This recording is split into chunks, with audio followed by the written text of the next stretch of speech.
da cidade de Janaúba, daquela paróquia e daquela cidade.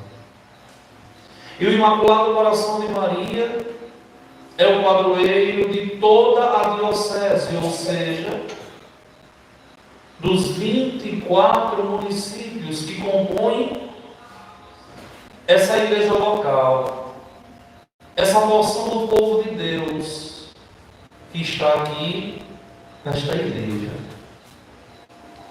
E a partir daquele momento, o Imaculado Coração de Maria passou a condição de padroeira maior da diocese, de tal modo que todos os padroeiros de municípios, todos os padroeiros de paróquias estão abaixo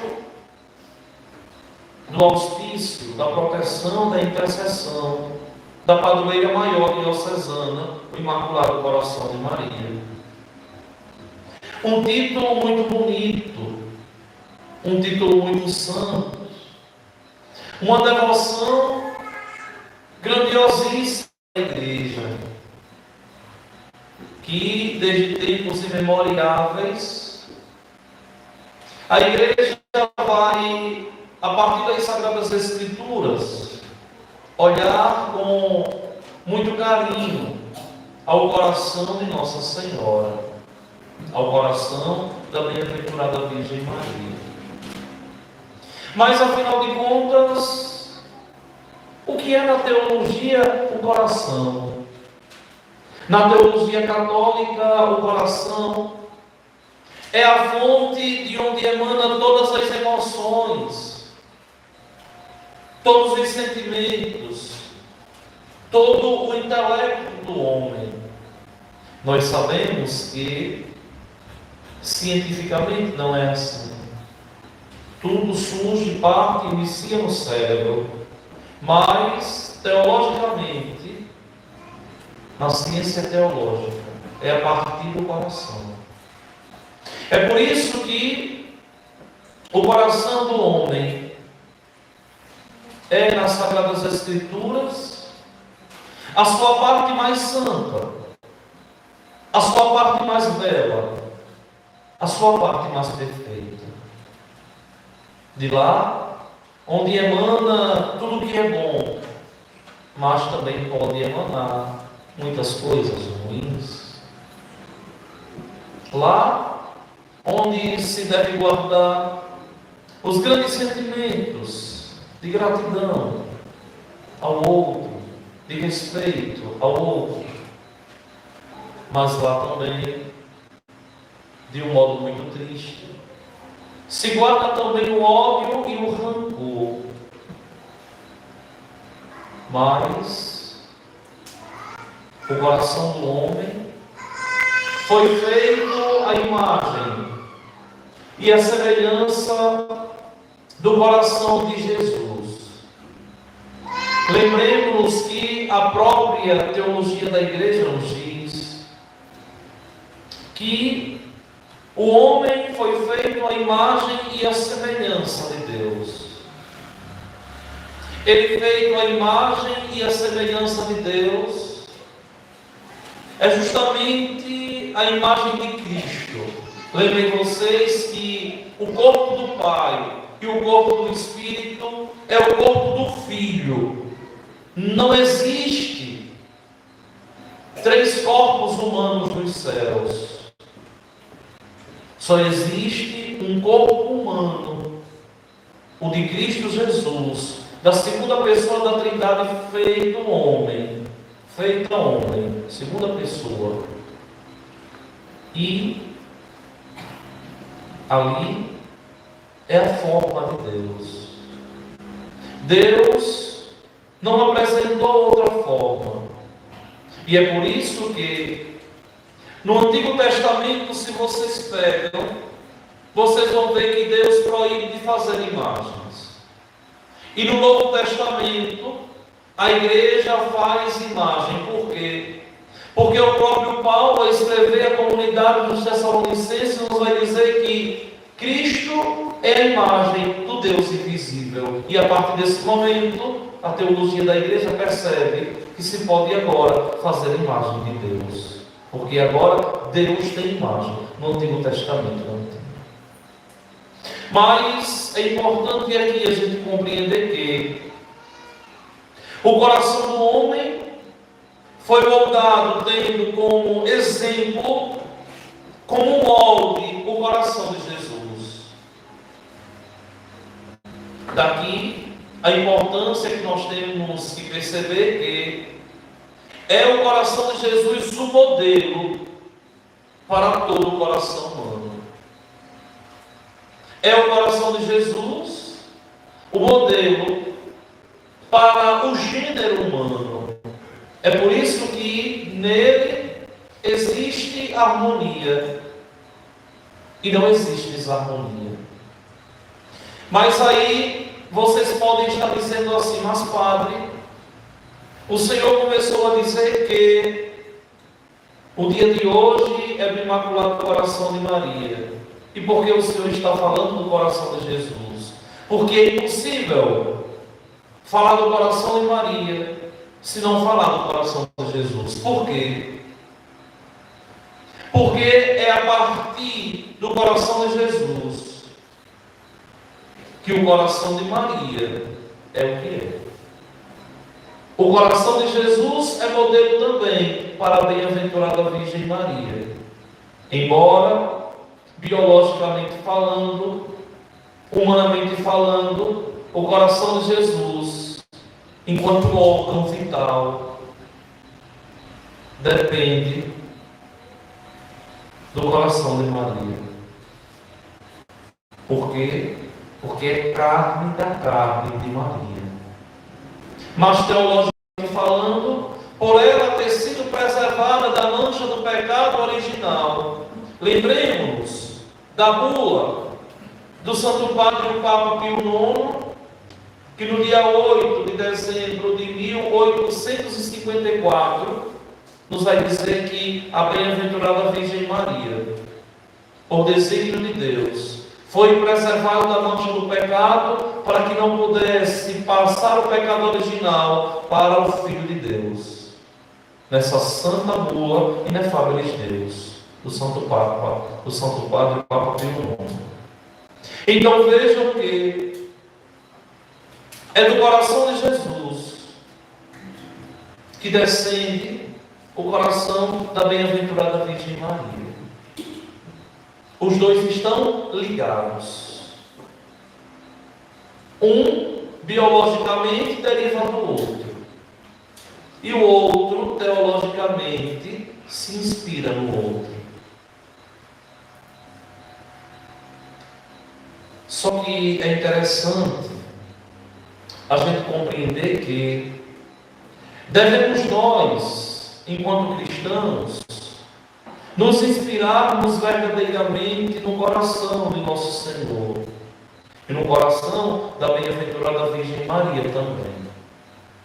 Existia um santo na igreja no início do século XVII, lá pelos anos 1600, um santo chamado São João Eudes, um grande propagador da devoção do coração de Jesus, do coração de Maria, chegando a fundar uma congregação religiosa, uma congregação feminina, as filhas do Bom Pastor, os padres eudistas, que se inspiram na teologia do coração de Jesus e de Maria, na teologia dos sagrados corações de Jesus e Maria. Então vejam que já no início do século XVII, São João Eudes vai propagar a teologia dos Sagrados Corações. E depois, posteriormente, o mesmo Santo Padre, o Papa Pio IX, que vai promulgar o dogma da Imaculada Conceição em 1854, no dia 23 de agosto de 1856, Vai estender a solenidade do Sagrado Coração de Jesus para todo o mundo. 23 de agosto de 1856, 2 anos depois da promulgação do dogma da Imaculada Conceição.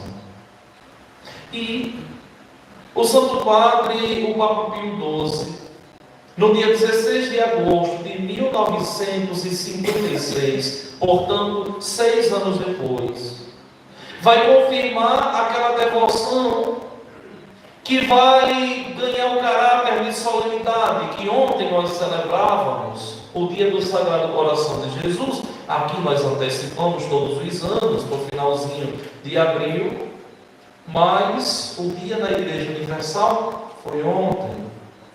E nesse mesmo ato, no dia 16 de agosto de 1956, o Santo Padre, o Papa Pio XII, vai instituir essa memória que nós hoje celebramos e estender essa memória à Igreja Universal.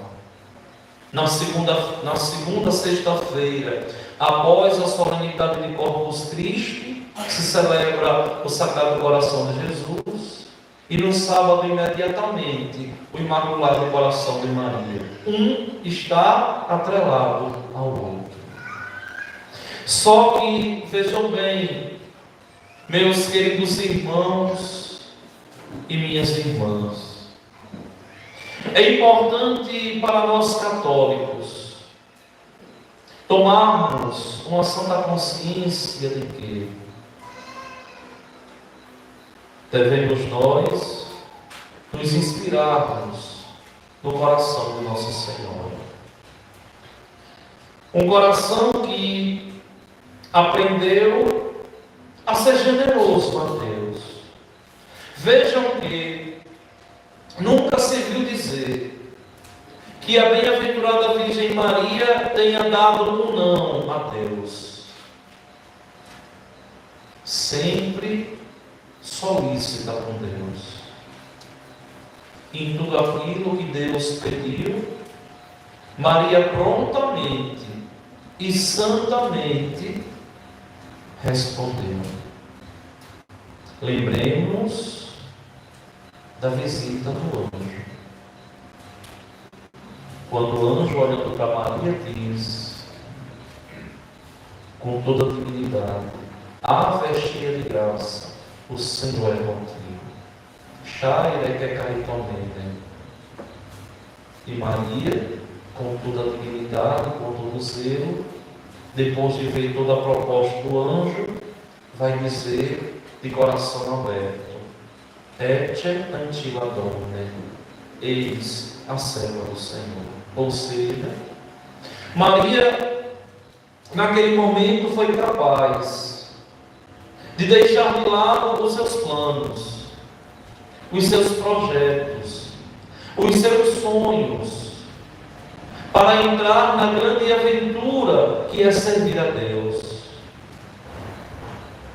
Maria deixou de lado os seus projetos todos, porque queria ser obediente, fiel e agradar a Deus. Por quê? Porque a bem-aventurada Virgem tinha uma alma generosa e agradabilíssima a Deus. E Maria dá um sim. Só que naquele pequeno momento ali, a bem-aventurada Virgem não entende muita coisa, porque, como eu sempre digo assim, olha, Deus não revela os planos dele totalmente. Ele vai desvelando aos pouquinhos. E a sabedoria consiste justamente em conseguir ser generoso no dia a dia a Deus. E é essa generosidade que nós católicos precisamos aprender de Maria. Ontem, quando eu celebrava na paróquia de Santo Antônio em Mato Verde a solenidade do Sagrado Coração, eu dizia isso e eu volto a repetir aqui. É preciso ter generosidade para responder aos planos de Deus. Cristão católico que não é generoso, cristão católico que não pensa como católico, é um cristão que está perdendo o tempo de salvação.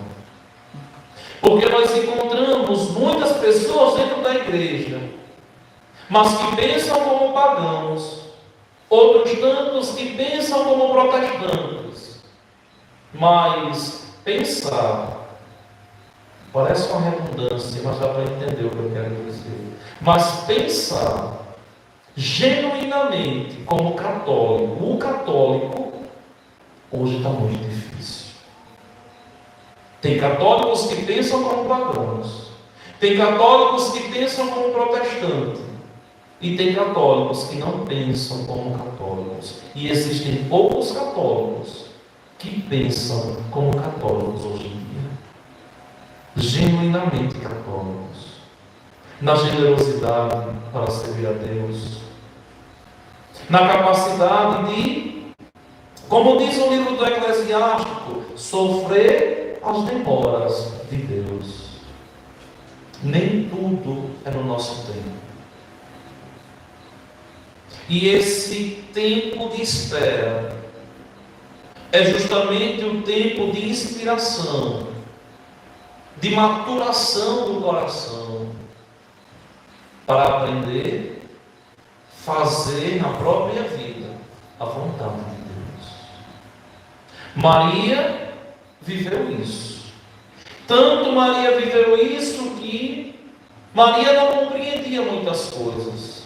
No certame que Deus propôs a Maria, em muitos momentos ela caminhou na penumbra da fé, sem saber o que iria acontecer. Não pensem vocês que o anjo Gabriel, ali ao anunciar Nossa Senhora que ela seria a mãe do Salvador, disse tudo a ela: olha, ele vai ser compreendido, ele vai morrer, mas depois vai ficar tudo bem, ele vai ressuscitar, você fique tranquila, é só um teatro que Deus está fazendo. Não. O anjo disse a Maria: tu serás mãe do Salvador, tu aceita? E Maria disse: sim, aceito. Só que eu não entendo, porque eu não tentei com homem algum. E o anjo diz: o poder do Altíssimo vai te cobrir com sua sombra, e você vai conceber por obra do Espírito Santo. E Maria disse: tudo bem, estou aqui, faça-se em mim segundo a tua palavra. Só que lembre que no primeiro momento Maria já começa a sofrer. Quando Maria diz a José, José é homem justo, também não entende, abandona Maria. Quando José aceita, Maria caminhando ali nas montanhas de Aicare, eu tive a graça de ir lá nesse lugar, no encontro de Maria e Isabel na Terra Santa, no ano de 2009. Em meio àquelas montanhas vai servir a Isabel, que estava prestes a dar a luz a João Batista. E quando Maria está na iminência de dar a luz, o imperador, o rei César, manda se fazer um recenseamento, o rei Herodes, em todo o mundo do reinado dele. Volta todo mundo para a sua terra para se inscrever. E ali, Maria dá a luz, vocês sabem, já é um drama. Não tem lugar para ele nascer, ele nasce numa estribaria. E Maria, ali sem entender, mas sem abandonar o plano de Deus e guardando tudo no coração. Guardou a mensagem do anjo, guardou o repúdio de José, guardou agora que não tinha lugar para ele nascer. Outras e outras cenas devem ter acontecido, mas que não foram guardadas. E nos deparamos na cena de hoje. perdem o menino, depois de um dia todo encontram o menino, interpelando os doutores. Por que você fez isso conosco? Nós estávamos te procurando, eu e teu pai. E ele disse: por que me procurava isso? Não sabia que eu devia estar aqui? E Maria medita e guarda tudo no coração. E aqui nós temos um grande exemplo para nós. Por quê? Porque muitas vezes nós nos deparamos com situações nas nossas vidas em que nós somos tentados a questionar a Deus. Por quê? Porque Deus permite isso? Parece que Deus não me ama. Porque eu estou passando por isso? Parece que Deus não olha por mim. Porque o homem não compreende que no coração humano faz parte as alegrias e os sofrimentos. E muitas vezes o sofrimento vem sem que o homem nada faça. Porque muitas vezes nós pensamos que o sofrimento é só e unicamente fruto da nossa desobediência. Também, mas não só. Porque se assim fosse, Maria não teria sofrido. Só que existe aqui uma grande diferença entre o coração de Maria e de Jesus a sofrer e o nosso coração a sofrer. O coração de Jesus e Maria a sofrer tem por objetivo ali ser exemplo para nós de fidelidade e de temor a Deus. E o nosso coração a sofrer tem por objetivo aumentar em nós a fé. Vejam que são objetivos diferentes. Em Jesus e Maria é impossível aumentar a fé. Naquele que é o princípio da fé, porque a fé é uma virtude teologal que procede de Deus. Vocês lembram disso? No nosso batismo, nós recebemos as 3 virtudes teologais: fé, esperança e caridade. E ele, como o Pai e o Espírito Santo, é o princípio das virtudes teologais. E seria impossível ela aumentar a fé se ela é a Pecaritomene, a transbordante de graça, aquela que recebeu a fé, a esperança, a caridade com maior desenvoltura, como nenhum coração humano assim recebeu. Então, o sofrimento de Maria e de Jesus tem por objetivo nos mostrar o que é fidelidade a Deus. O nosso sofrimento, permitido por Deus, tem por objetivo aumentar em nós a fé, porque somos falhos. Vejam a diferença. E é aqui que nós temos que compreender que, enquanto o homem estiver neste mundo, nós nunca seremos felizes totalmente. Nunca. Sempre exige de nós o coração algo pela felicidade. É uma sede medonha de felicidade. É um desejo ardente de felicidade. E nada é capaz de completar totalmente o homem. Porque o coração do homem é insuficiente para se preencher nesse mundo. O coração do homem só repousa, só se preenche na eternidade em Deus. E aqui, o que muitas pessoas não conseguem compreender: que podem possuir o que possuir, que podem conseguir o que conseguir,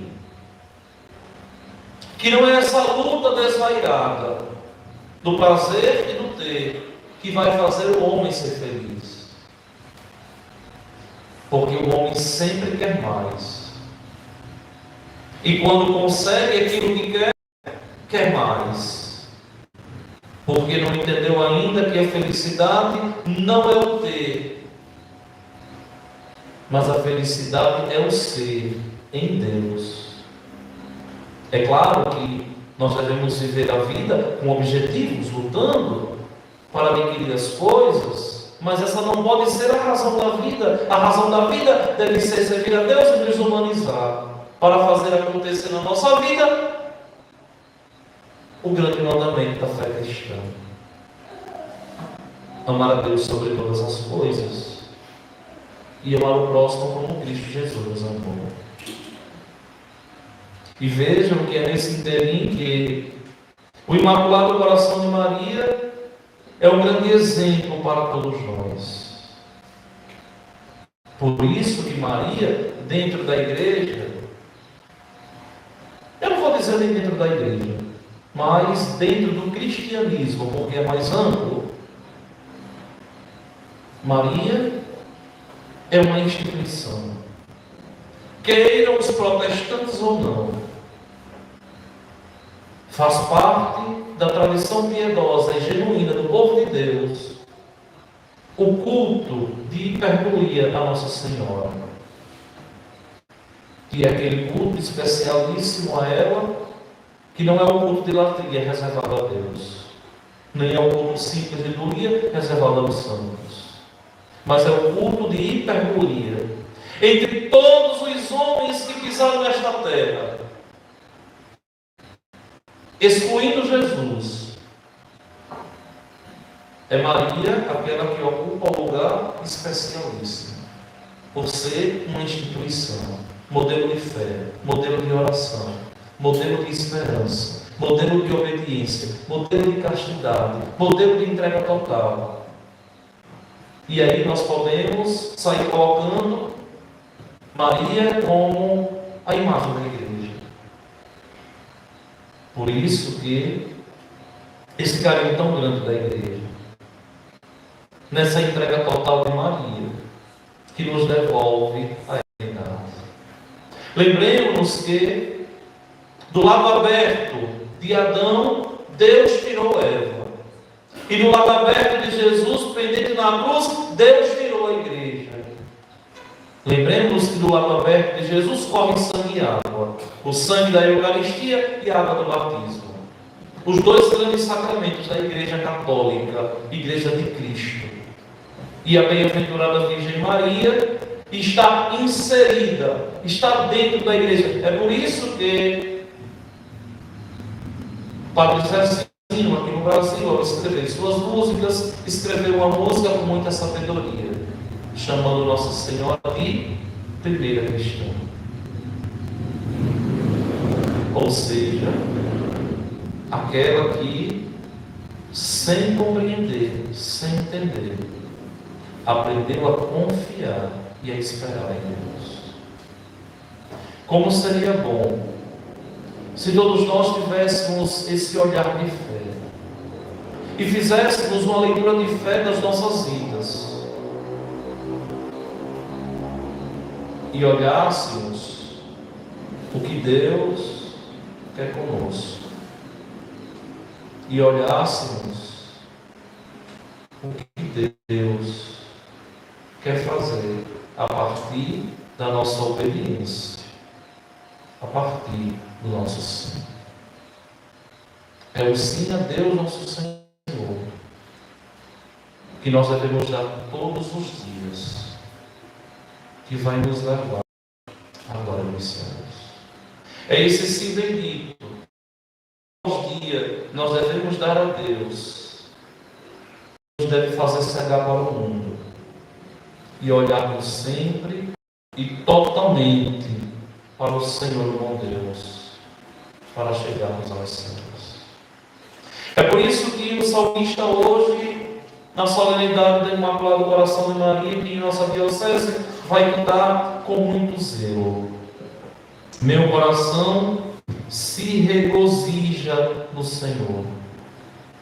E aí eu questiono a vocês assim: será que vocês, no dia de hoje, podem dizer que os vossos corações também regozijam em Deus? Será que nesse coração aí existe espaço para que Deus fixe morada?